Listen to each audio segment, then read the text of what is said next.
Welcome to the Tom Castro Shooting Academy podcast. You have now entered the next level. All right, so I got two stories, and then I don't know where we're going with the podcast, but I'm having a good time. So I got two stories. So Christina walks up, and we're walking stages was it day two? Like day one and day two? Day one, I think. All right, so day one. So we're walking stages, and I just have my radio on. I wasn't even talking to anybody. And I'm very blunt with them. Like with Christina and Craig, I am super blunt. Like if they ask me a question, I'm like, yeah, do this. Cause they know me. I don't need to sugarcoat, which I don't anyway, but I don't need to go, hey, Christina, I just go, hey, listen, your footwork sucked right there. Stand up, you look at your balance or whatever. And she goes, okay, cool. And then she fixes it. Right. So it's not, they're my friends. It's not like I'm coming to a paying student and going, hey, buddy, you're doing awesome. But no, I don't talk like that anyway. I want you to talk to me like that next time. I'm going to try that. And it's never going to work because I'm going to be like just disgusted.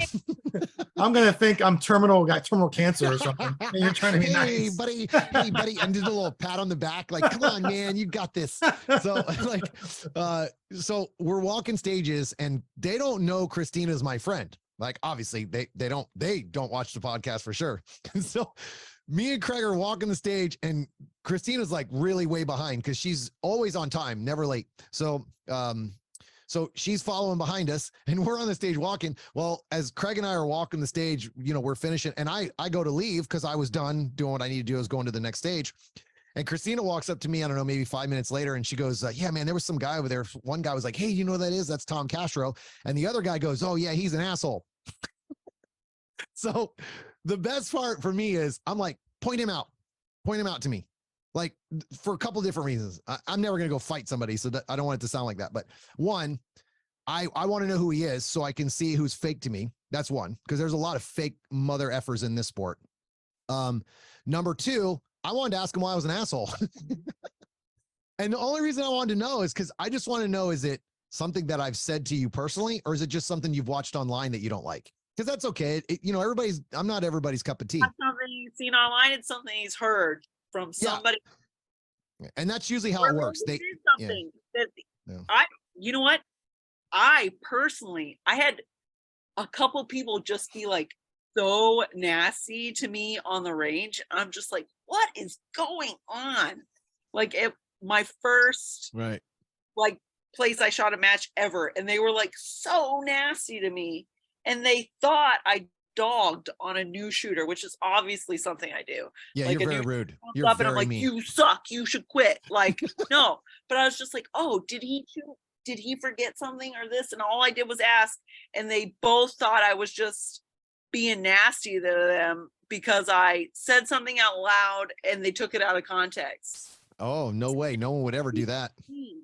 Thinking I was dogging and talking smack about a new shooter trying their best in this like very intimidating thing.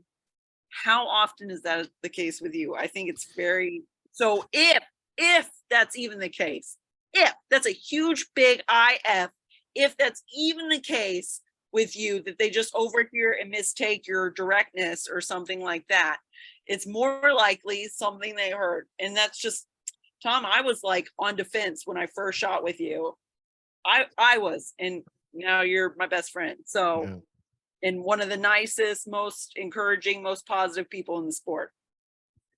Yeah, I've been doing this for almost 5 years, and I'm pretty simple, right? I'm pretty honest. I don't lie. I don't have to.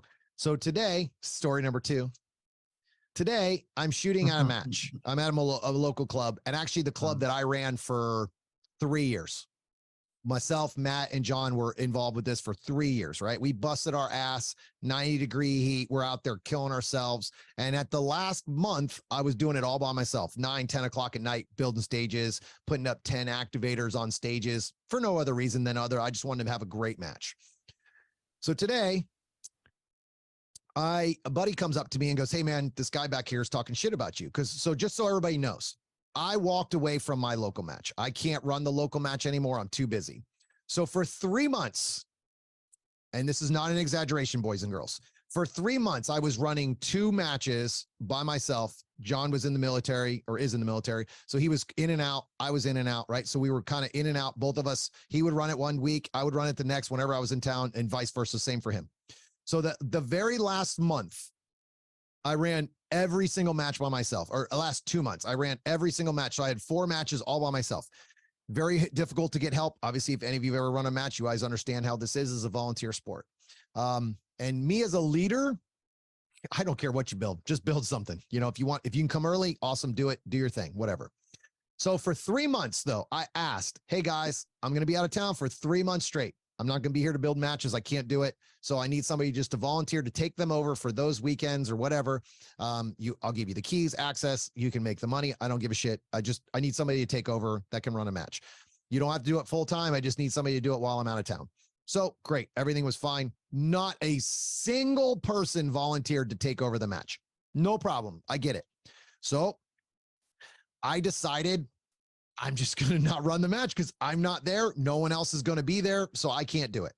So I basically had to stop running the match. And then that was it. So today, guy comes over and he's talking shit, saying that I abandoned the match or abandoned the range. You did. So I am done. I'm really done, guys. I'm done with people shitting on me, questioning my integrity. I've had enough. I've been in this sport for 5 years and I still have a bunch of bullshit in the state of Florida. Unfortunately, there's a few clubs in the sport that just have really shitty human beings in it. And it's just part of life. You're going to deal with that. And I've done really good just not talking about it or ignoring it. Well, you know what? I'm going to call you son of a bitches out from now on. So he decides to say something. Well, I walk right up to him and I said, hey, you know, if you have a question about how it actually went, just look me in my face and ask me. I was like, because what you just said is bullshit. I didn't abandon this. I said, I did this for 3 years straight and no one here would help me or volunteer. So don't tell me that I abandoned this. I asked for 3 months if everybody would come and help me cover this while I was gone or out of town. When I went out of town, that was all there was to it. I can't just, oh, okay, I got to worry about this local match when I have to make a living. That's not how it works.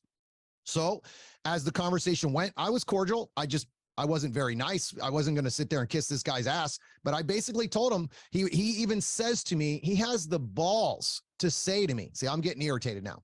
He has the balls to say to me that I didn't post anything on Practice Score or online that I wasn't going to run the match anymore. My response was very simple. I don't have to explain shit to you or anyone else. I asked all I needed to ask for people to run this match. I don't need to explain myself or how my life works or how the job works or anything. You either want to help out or you don't want to help out. Great news. I walked away from the conversation. I don't dislike the guy. I've actually always liked him. He's always been a nice guy. But the fact that he has that information tells me that other people are running their mouth about things that aren't true that I did at that place. Period. And that's okay, because I expected it. It's just how this state works. There's a lot of shitty people in Florida, unfortunately, and that's just how it works. This is a very toxic place down here in Florida when it comes to USPSA. Not everywhere, and there's a lot of great people here, but there are quite a few people that run shit in this area that are really dicks. Okay, that being said, I have dedicated 5 years of work to this sport. 5 years, not 1 day, not 1 month, 5 years I have put into this sport as an RO.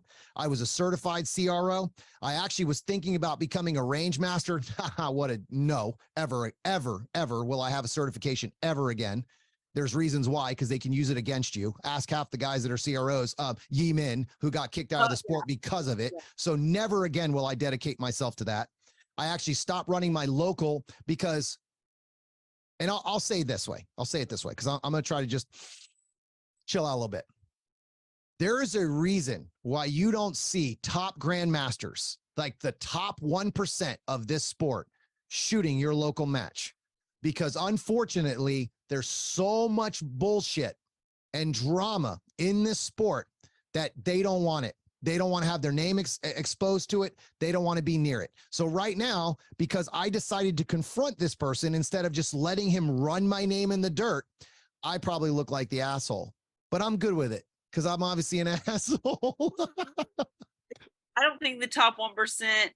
So first of all, the top 1% does shoot their local matches, but some don't because they're busy getting paid shooting other things. Most of them don't shoot locals, Christina. Most of them don't. Trust me, they don't. If you like, JJ lives in Florida and never shoots our local matches. Yes, granted he's traveling or whatever, but there are times when he's in town, he just doesn't shoot our locals. Like, so probably like what, this a year or less? That's okay. That's still 5 locals that he could have shot. I mean, I'm here. I shot this weekend and I could have skipped it. Less than a year, probably. Maybe. I mean, I'm the same way, but I still try to shoot my locals. I enjoy my locals because I get to hang out with my friends. I get to hang out with my students. I enjoy the local. It's what brought me to the sport in the first place. I've probably shot less than this in a year, but Yeah. that's because of my schedule. Right. And that's, again, I'm not saying that no 1%ers or top percent don't shoot locals. I'm just saying that the majority of them don't. You're not seeing Max Michel shoot them. You're not seeing these guys shoot them because there's a lot of bullshit that comes along with them a lot of times. Right. It unfortunately, and maybe it's just I'm jaded because of where I have to deal with, but it's pretty insulting that I spent 5 years busting my ass in this sport and someone questions my work ethic in this game. No, and I don't have to explain myself to anybody. It just really pisses me off when you question, like I would just run off, right? After putting all that time, months and months of me doing that shit by myself, John being out of town, then me going out of town, then John coming back and having to run the match. One person running that match. And you're going to say I ran? I can't stand fake people. And there's a lot of them in this sport, baby. See, I shouldn't have started getting on this shit. I don't like it. I don't like the way I feel about this. It just makes me have a sour taste about this sport. You know, I mean, it does. It gives me a sour taste about this sport because those people surround me and it just seems like they love to bring that shit to my face and bring that drama. Right. But let me rephrase that. They don't bring it to my face. Right. They don't bring it to my face. They don't have the balls to do what they need to do. They just talk behind my back. They run me down. They ruin my reputation. It's just the way it works, unfortunately. You're making your own reputation. Absolutely. Damn right I am. And that's my favorite part is because I see the growth of my business. I see the growth of everything that I do. Right. They can't stop that. And that's what's so awesome about it. Like they can't stop it. And that's what's been so great to see that. So this is a spicy podcast, ladies and gentlemen. This is a little spicy. I don't usually get into these. So, you guys got anything else? Probably a good way to end it. Oh, you mentioned wanting to talk about Post Area 1. What do you mean? Like after. Oh, yeah, that's right. We got to see some of the Montana. Right. Let's talk a little bit we'll get onto a positive note since I like to talk about positive shit. So Christina was our ringleader at the match. So she got myself and Craig to kind of stick around for a little bit on our last day there. And we got to spend some time in Montana, which was actually something that I would have liked to have done. But I've been traveling for a lot. So traveling a lot. So I'm like, all right, man, listen, I don't want to spend a whole lot of time, but I'm really glad we did. So one of my experiences in life has been paintball. I used to travel around and do paintball with my wife and you know, I made professional for, I don't know, a couple of matches, a year, whatever it was. So I got the experience of traveling around and getting to enjoy the United States. I haven't done that in this sport. I haven't, like, it's literally range, house, range, house, range, house. So it's like, you never really get to enjoy the matches or the state that you go to. Some states maybe not worth traveling around to go see. But we were in Montana and we were lucky enough that our flight, and actually we'll talk about that too. We were pretty lucky that our flight wasn't until 6 on Monday. So we got up 6 p.m. early and didn't leave the house till late. But we ended up driving up to, what was that called? What was it? Bear Claw or Black Claw? Beartooth Pass. Beartooth Pass. I wasn't even close, guys. It's so memorable. I can't remember where I went. So we went to Beartooth Pass and it was pretty awesome. Like I've always liked the mountains. I'm a big mountain guy. I prefer, I like the mountains over the ocean.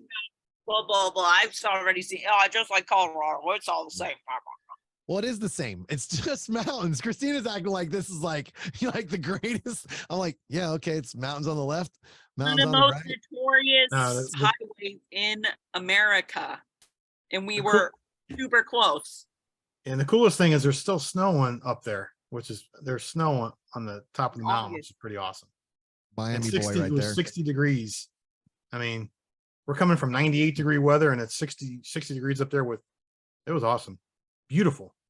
11,000 feet elevation. Yeah. Lots of shit, literally shit everywhere. Yeah. Oh We my climbed God. up on the rocks.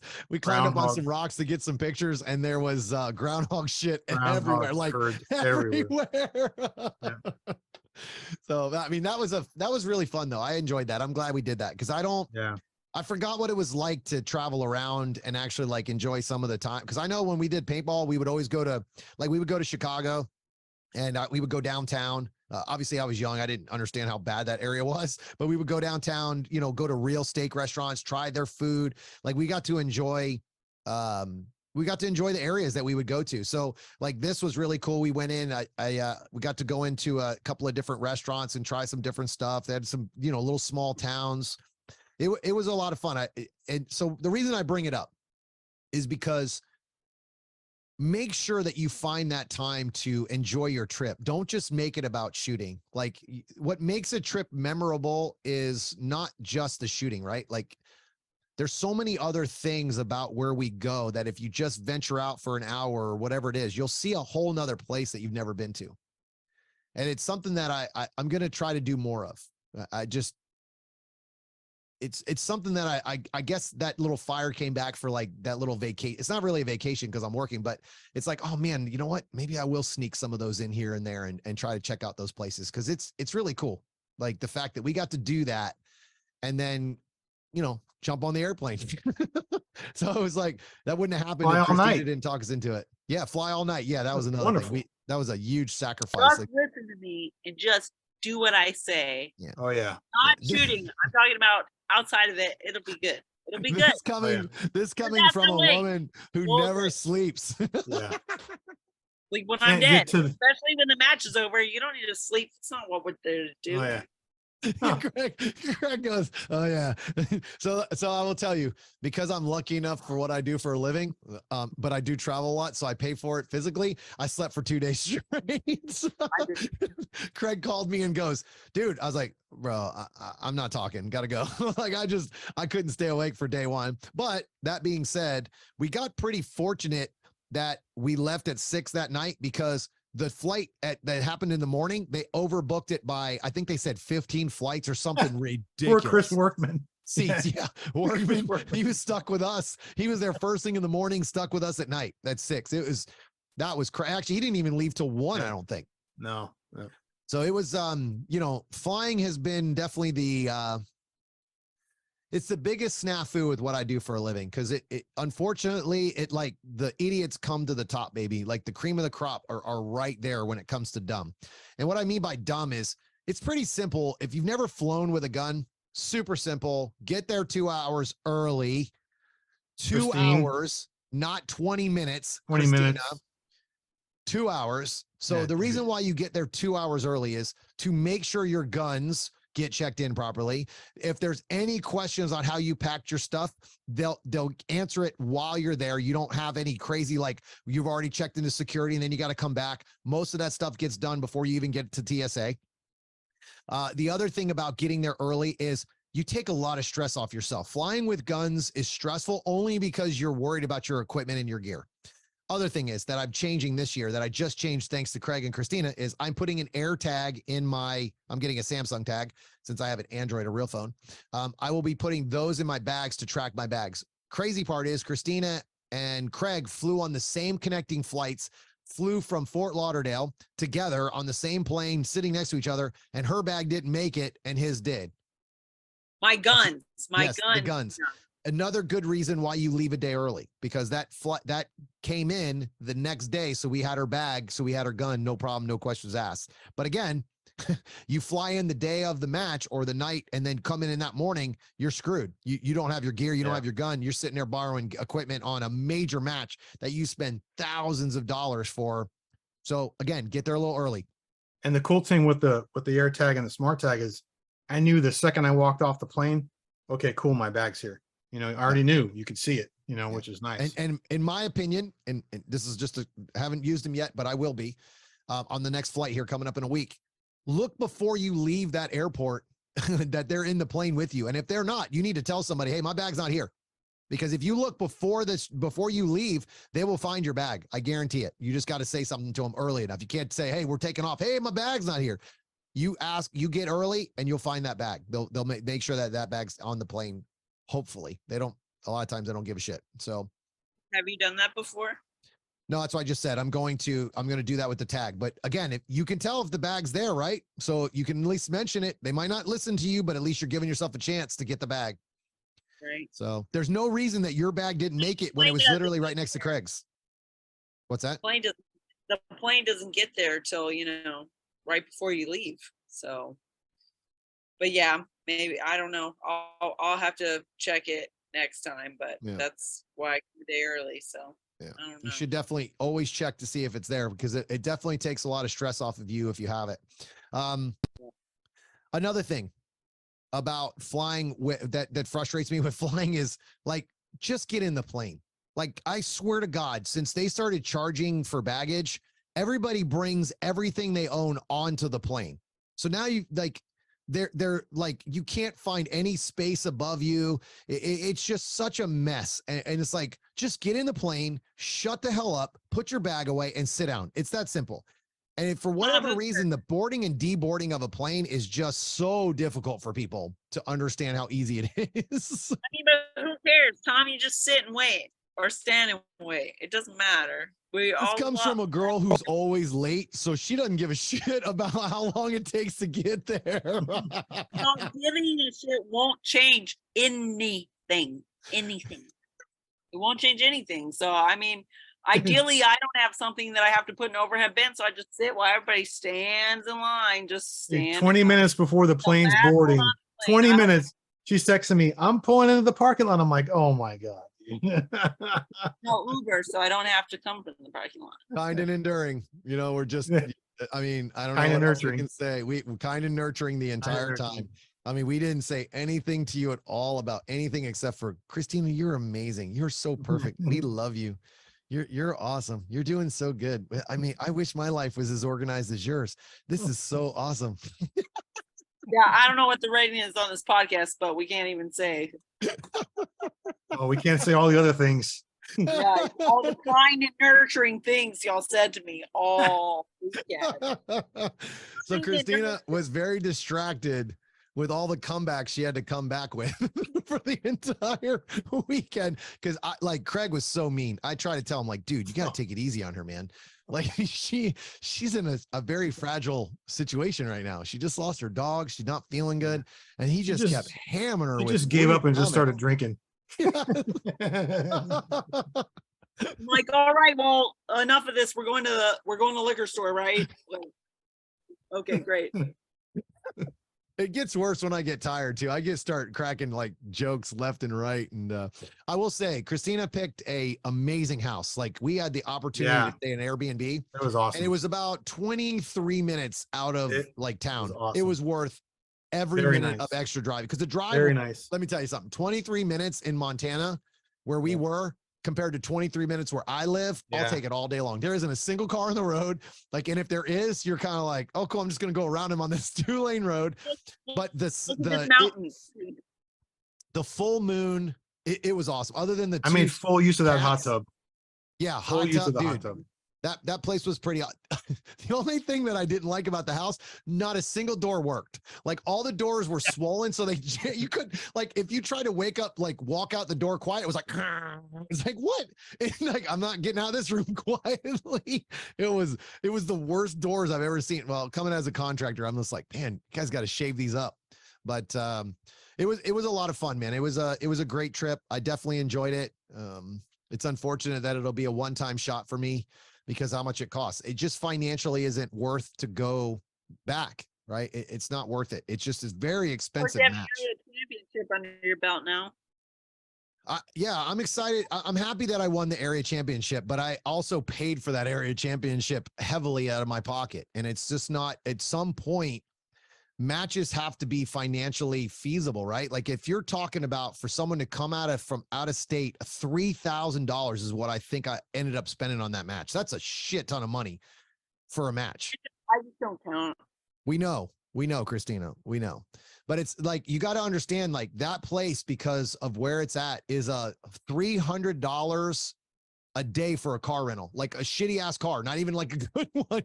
It's extremely expensive to go to that match. So a great place. Highly recommend the match. Highly recommend, the location. It's just, you better treat it like a very, very nice vacation, because it's going to cost you a lot of money. Food's expensive. It's just not, I mean, I don't know if they're all like that, but I hate to say this, but I even think California is cheaper than that place. And that's pretty bad for me to say that. On the flight and the rental. Everything's cheaper. Flight and the rental. That was the costly thing. Christina, I've gone to California for an entire week and spent less money going there than I did for going to Montana. Yeah. And you're giving your money to a POS government. So good for you. Good on your communism. Congratulations. I love Christina's like her like whole concept of spending money is nothing to her. She's like, well, I didn't spend that much because I'm by myself, and it's like, you just spent all the same money I did. That shit was expensive to go there. It's an expensive place. I'd rather give it to a state that cares about freedom than one that hates all of us so much. Who I'd like to give it to? My wallet. Keep my money. I keep my money. I don't want to spend the money. It's not worth it. It's a great match, guys. Highly recommend it. I know last year they put it in Washington. I'm sure it was just as expensive. But again, great facility. I really liked the range. It was awesome. It was just really nice. Everything was great. I have no complaints about Area 1. The few concerns I had, I have a solutions for. I already said it. But I really enjoyed the match. It just, financially, and actually their entry fee wasn't bad. It was only $200. So for a local, damn, dude, you got to go. Like, it's well worth the match. I think they had 30 guns. Let's talk about that for a second. I think they said they had 30 guns to give out. That's crazy for an area match. That's pretty impressive.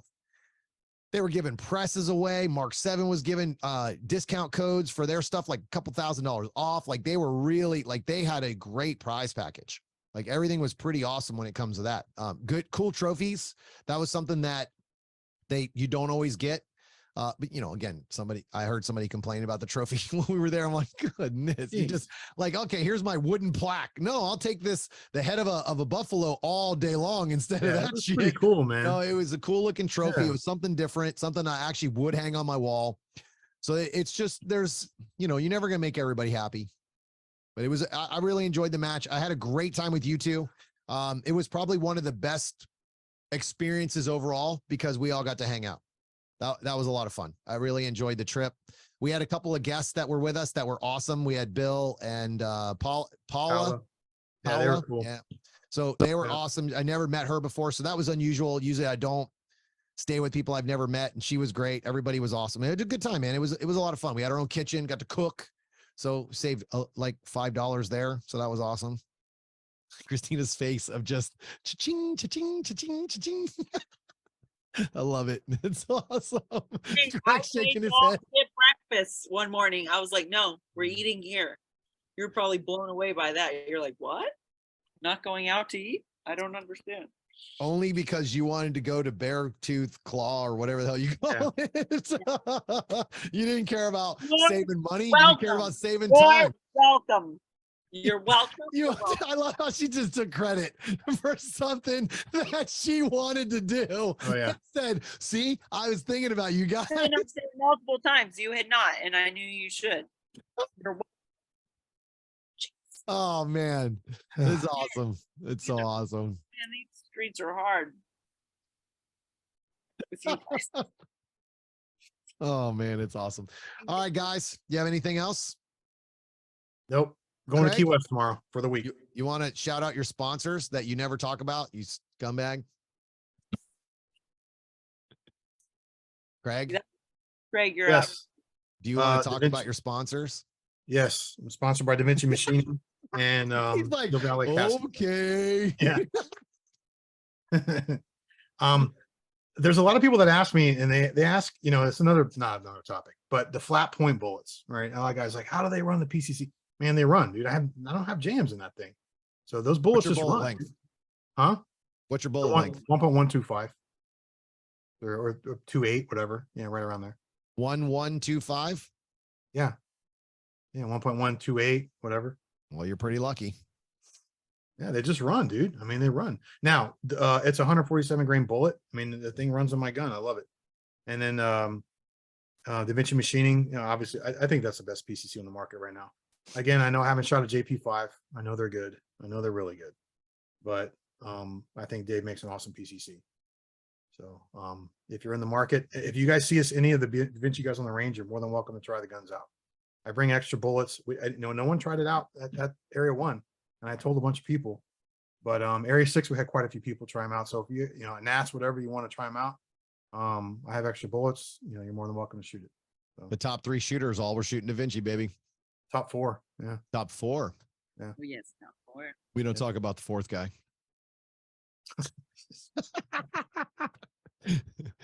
Christina, get him with your list, baby. Come on, get him. Well, it was awesome. 2 of my sponsors were at the match, Da Vinci Machining and Hunters HD Gold. So I love it when the people that support me are at the match, supporting the match and the shooters, and that's why we're a team. That now Outdoor Dynamics, they supported me, Joshua Cardenas, and Joey out there. Both those guys won their divisions out there.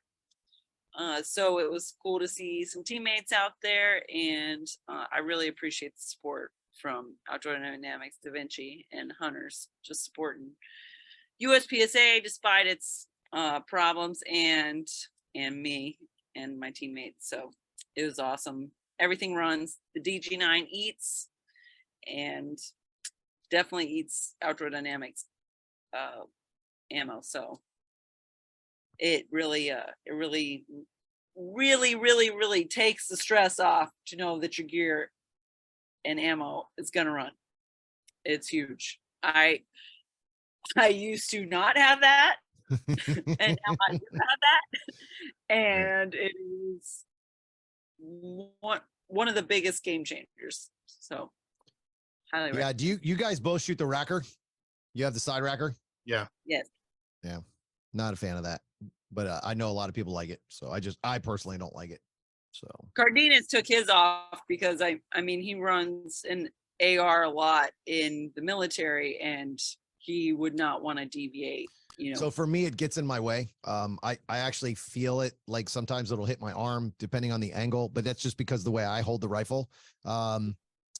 And I don't like how much stuff it pisses out on me. Like, I don't like all the stuff on me. Like, it's always piss and powder on me and stuff, and I don't like it. It's like dirty. It's just dirtier, but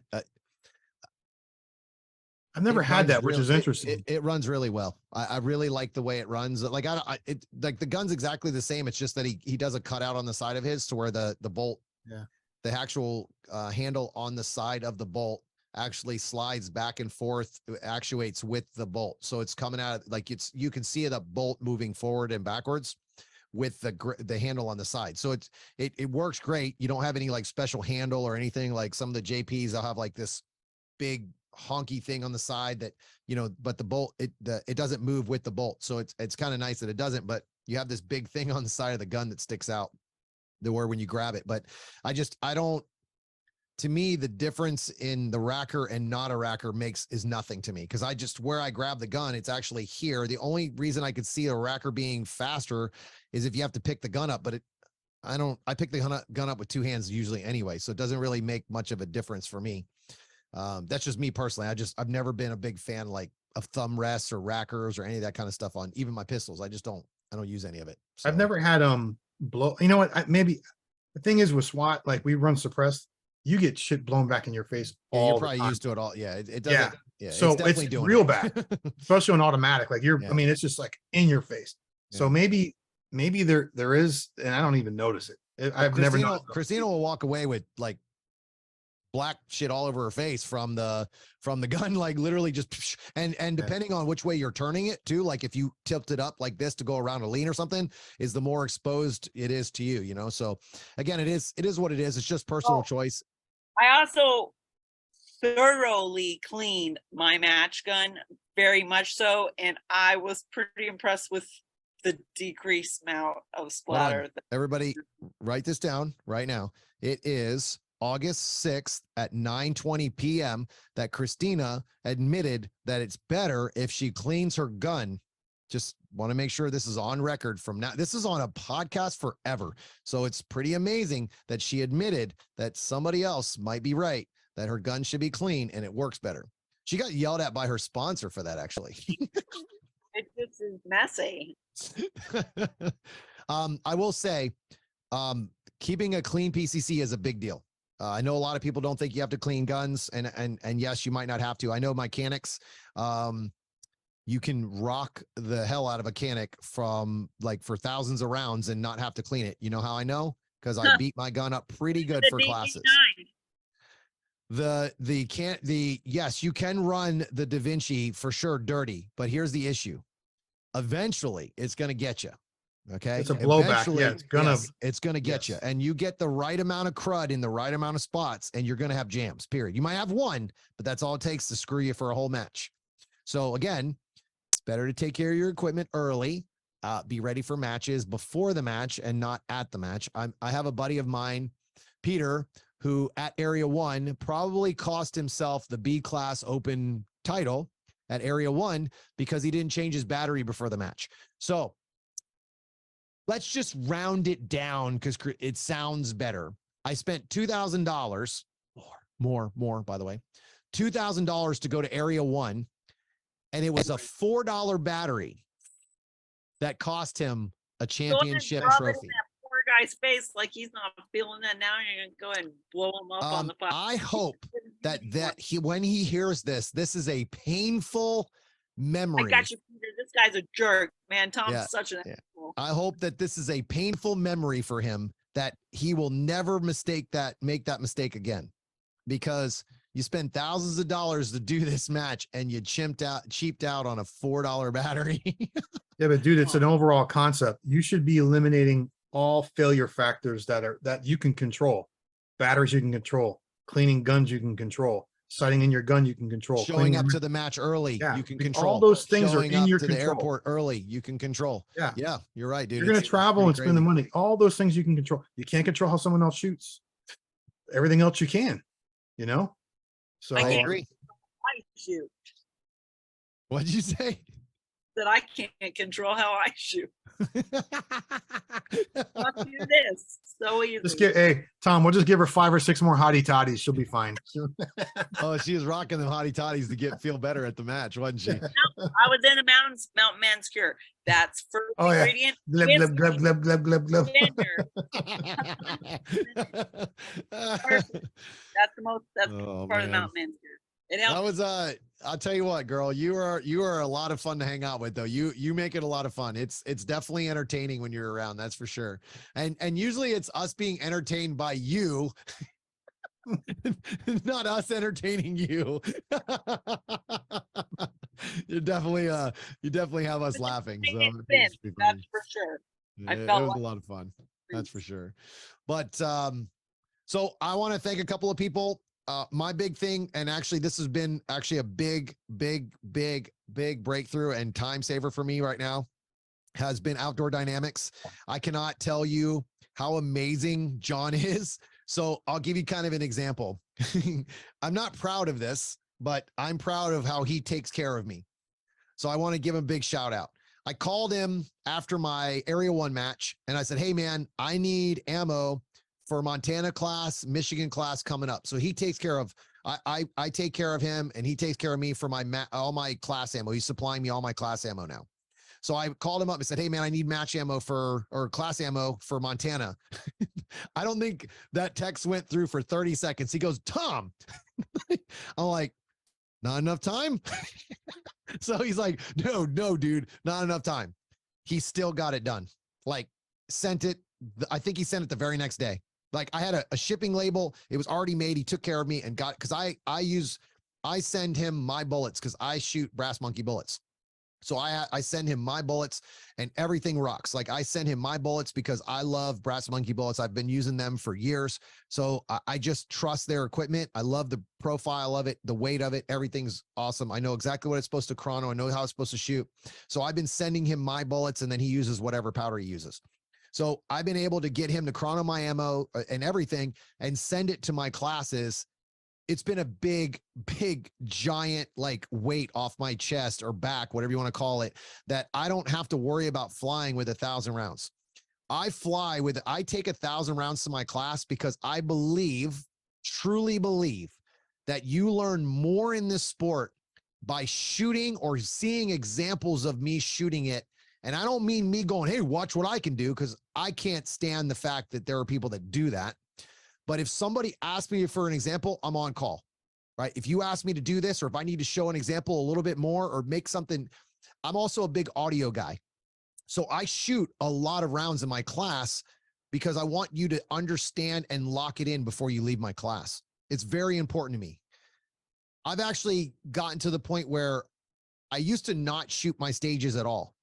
And then I've had so many students ask me to shoot the stage so they can see me run it or video me. And I'm big about video. So obviously I want them to video my stages so they can compare them.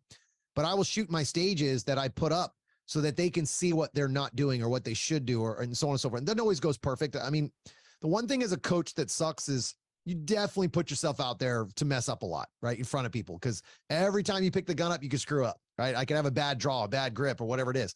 But I learn a lot. I teach a lot that way. A lot of people learn from my mistakes. They say, oh, he didn't quit just because he had a bad draw. No, I just kept going and worked with it. There's a lot of people that don't feel that unless they see it. They got to understand that you're going to make mistakes as a grandmaster, because we do. Everybody does. I don't care who you are. We all make mistakes. So John's really helped me out with that a lot. That's been huge for me to not have to, make my ammo. I haven't had time. I've been gone for 3 months. I've barely had time to make ammo for majors or whatever. So that's been a big deal. The other thing is I make all my own match ammo still. And Mark 7, man, like I cannot stress enough to you how much time that saves me. I made 1,000 rounds the day before I left to Area 1, and not a single jam, not a single problem. Everything was just perfect because of that press. I mean, it's once you set it, you kind of set it and forget it. It's been pretty amazing. I mean, the press that I have right now, I just took it in to get some maintenance on it after 500,000 rounds. I have 500,000 rounds on one press. What press do you have, Tom? I have the Evolution. I use the Evolution. So I have more of a commercial grade press. The Evolution at the time was the first press, or one of the first presses that they came out with. So I bought that. I don't know. I think I've been running that press for almost 4 years. So I started at the very beginning with Mark 7, was never sponsored by them until this year, but I can't stress about how amazing their product is. The guys that work there, John Vlager, Tom, Jason, all these guys down there are awesome. They take care of everybody. It's a pretty awesome company to deal with. The other thing is dude, they support me. Like they actually post my videos. They post stuff that I do. You don't get that from everybody. You just don't get that from a lot of places. I mean, dude, I promote the shit out of USPSA and I don't get a single share for anything I do. So it just kind of shows you, like, companies like that, man, you got to believe in them, right? John from Outdoor Dynamics, he's always posting my stuff if I tag him. It's just companies like that mean a lot to me because they don't have to support me, right? They don't have to believe in what I'm doing or what I'm creating. And the fact that they do is pretty amazing. It's pretty awesome. Zero Sports. I don't really talk a lot about my sponsors. I mean, you guys see them, I have them, but Ray from Zero Sports, if you're looking for a jersey, I don't know why you're wearing any other jersey. I really don't. The money you're going to save, the way that they communicate, they actually call you back. Like there's a big company that sponsors USPSA that doesn't call you back. You know who I'm talking about. The jerseys are well underneath their prices, and they're easy to work with. They'll design the jersey for you. They have all kinds of options. They'll pretty much make whatever you want, and they're all lightweight. So coming from Florida, trust me, you really start to figure out what's a good jersey and what's not a good jersey really quick. So highly recommend them. And I think that's it, man. I'm ready to go. We're getting ready for PCC Nationals this year. I will be shooting the DaVinci DG9 that I've been shooting for the last 5 years or 4 years, I guess it is. I think I've been shooting for him for almost 4 years. So I'll be shooting DaVinci, and I'm excited. Started practicing with PCC. Had to put the pistol down for a little bit. So I'm not happy about it. Just saying. But I'm ready. You better switch that mindset, coach. Today Get in good. the game, coach. Get serious. You're about this PCC. Be one with PCC. There's no 3 points of contact. It's all 1 point of contact. You just one. Get in Christina's it. ghetto Love side it. just came Love out, it. bro. You see that ghetto Love side? that rifle. That's at Miami. What? I will definitely be today I shot a local match, and it felt a lot better. It definitely felt like, oh man, okay, I remember this thing now. It takes a lot to change over for me, because at the speed I'm trying to go, there's the little techniques that you don't really use anymore, forget. And the PCC for sure is affected by your body a lot more than the pistol. Like everything just jams. It just, that little movement, the gun just really wobbles a lot. That you wouldn't have with the pistol. So there's a lot more forgiveness with the pistol when it comes to, small minor mistakes. With the rifle, this some bitch will drive you into the nose shoot in a millisecond. It's pretty crazy. You can sweep a target very easy because there's no real recoil. Like there's some, but there's not. Like you can sweep a target real fast if your timing's off. So, but yeah, man, I'm ready. I'm excited about the rest of the year. So I'll be shooting. Actually, before we go, let's talk about your matches. Where are you going next, Christina? Area 8. What else you got after that?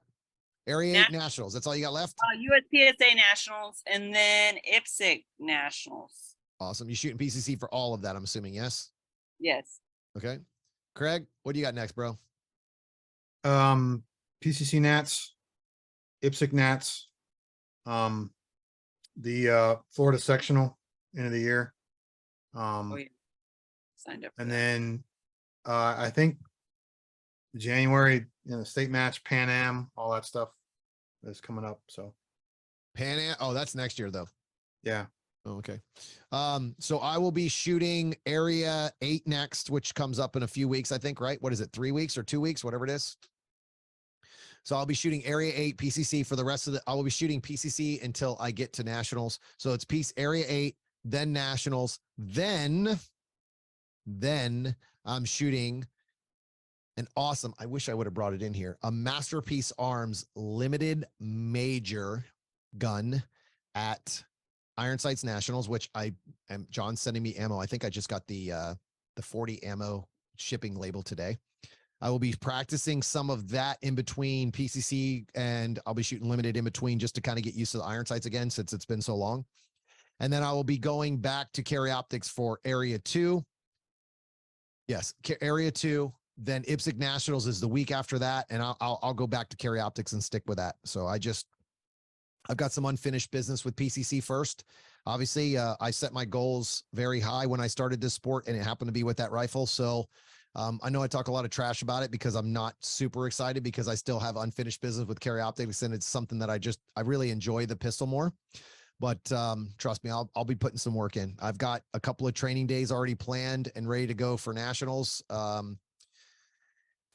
I won't come unprepared this year. That's for sure. So last year I ended up with 6, and I did not come prepared. So that's something else I learned this year, is I will no longer go and put myself out there without being ready.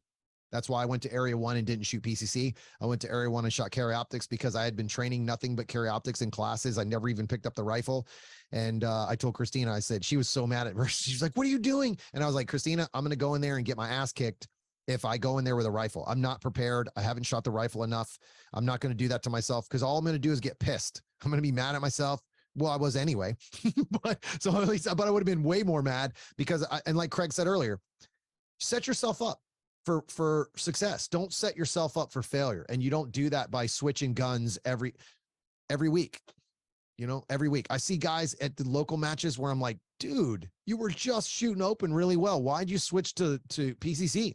Why'd you switch from PCC when you were crushing it and go to Carry Optics or production, or unless you're shooting for a Nationals, why are you switching? And yeah, I mean, I get it. Everybody does this for what they do it for, and they do it for fun, but it's like, man, you just literally threw that whole opportunity away to really get, hit those breakthroughs. So, not everybody's fortunate enough to be good at all guns. It takes practice to get there, but I guess the podcast is over. Christina's out of liquor. Is that a hottie toddy? There's water, but I did drink some whiskey in this before. Craig, glug, glug, glug, glug, glug, Craig. Yeah, I swear to God, if you ever talk to us ever again, you would think Christina's an alcoholic. I don't care. I'm an ER nurse. That's like a given. We don't get through nursing without substances. Give me a break. You are a casual drinker, though. It's pretty awesome. I didn't feel like I once had to go, Christina, you're drunk. Like, you're really good. So it was awesome. Go figure. She's an adult. She goes, I'm an adult. You guys got to watch the YouTube video just for this last clip. And actually, I'll post this on Instagram because I got to show Craig's face just for the face of the endurement and the absolute face of love and passion that he has. Of kind and nurturing. The kind and nurturing face that he just did of the absolute eye roll. Okay. The best part is we know the real Christina. Yeah. This is a small taste of the monumental amount of crap I got the entire area one. But it was awesome. We kept her distracted the whole time. It was awesome. We kept her happy, hopefully, and we had a lot of fun. It was a good time. We really enjoyed. I really enjoyed the trip, and I love you guys, man. You guys make this sport good. I'm always glad that I get to talk to you because I always have somebody that I can be myself around, and I can just come talk to you guys about all the bull. And you guys have seen all the worst shit that they've tried to do to me here. So, and you two both, like, so I don't know what I would have done out without you guys for Area 1. And even beforehand, both you guys were calling me and checking on me after like the hardest day of my entire life. So thank you so much. I love you guys. Truly. Well, I know one thing, you would have been late without us. Oh. Yes. Craig just again with the head roll. Let's go. Okay, we'll end the podcast on that. Guys, thank you so much for joining me. If you love the podcast, please hit me up. I really need to know. I don't want to waste my time doing these. So if you guys love the podcast, thumbs up, follow, subscribe. Oh, another dirty thing I usually never do. So, but yeah, I really appreciate you guys. And thank you from the bottom of my heart. And I get a little emotional about this, but thank you very much for all of the support. I cannot tell you how much it means to me when I get messages and comments and all the things that you guys give me back. It makes it feel like it's worthwhile. And I put a lot of effort into this, and I don't always get paid for all this. So I just remember what it was like to be a new shooter or a B class or a C class guy that didn't have that help. And I hope that I'm that guy that gets you to the next level, even if you never take a class. So, all right, guys, if you have any questions, hit me up in those comments, and I'll see you on the range.